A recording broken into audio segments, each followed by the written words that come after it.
Listen, Rouse from Black Film TV. Hey, Patrick, how's it going? Good. How are you? Good to see you. Good. So, obviously, after a decade or so, you're now behind the screen of your own movie. What's that Right. feeling like? Right. It's pretty overwhelming. It's a blessing for this to be my directorial debut. And I could have been doing some short film that no one ever would see. And so to have this have the reins of this franchise is a real blessing. So luckily I'm surrounded by a great team that believed in me and I believed in them. So here we are. Were there any tropes or pitfalls you wanted to avoid so that way this is your own? Sure. I mean, I only know what I like and what scares me, what interests me, what makes me laugh, what makes me scared. Yeah, I didn't want to do sort of, a typical. I didn't want to make it just a movie of jump scares and just sort of cheap scares or false scares. We have a rule about that.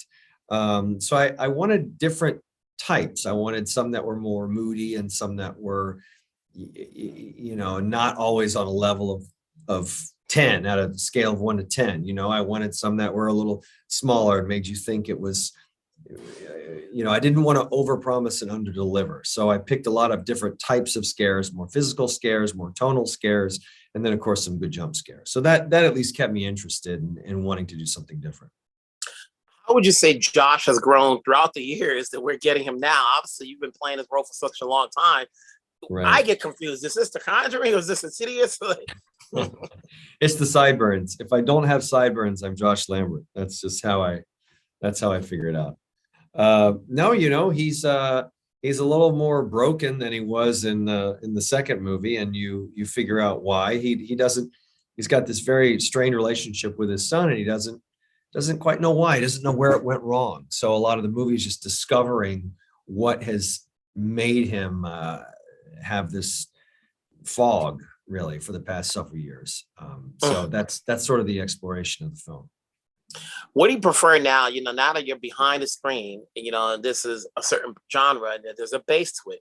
Do you prefer this or do you want to tackle other things? What's your takeaway from directing this movie that, moving forward? Sure. I mean, I think it was an amazing first experience. I think, of course, I think every filmmaker will probably say they learn from each movie and maybe don't want to make the same mistakes again. And you want to grow, right? Just like you do from every job. So, yeah, I have to imagine, first and foremost, I like to make movies that people see. So I don't think I'll be going off to do a movie that if I direct another movie, just something for my own ego. I would want something that's a story that I feel like could resonate. Doesn't have to be in this genre. I didn't think my first film would be a horror film. I have a feeling I'll probably do closer to what I did at the beginning of my film career from the acting side, which is try to pick different genres so people kind of can't get a read on you. That's probably what I'll try to do. For an audience who, obviously nowadays because of streaming services, you can catch up on the previous films. But Sure. say they don't know because it is called Insidious Red Door, not Insidious 4 or 5 or something like that. Yeah. Can they watch this movie without having watched the A first two hundred films? percent. Yeah, you don't need to see the other films. And in fact, that was part of the fun for me is like knowing when I was appealing to fans and fans that know the story inside and out, that know Insidious will see what's coming on some themes, that when you're discovering events that happen. But I purposely made it not so plot driven that people need to see.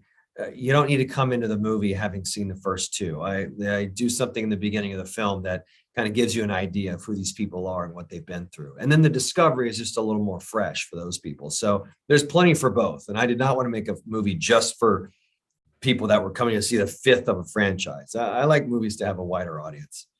Hey, you got it off your plate. Congrats on your first film. Congrats on Thank being you. back on this movie. Thanks, sir. Sometimes everything old is new again. So, you'll get a new audience watching this. So Right. we're here to support. We'll see what you do next. Thanks, Take Wilson. I care. appreciate it. Take care.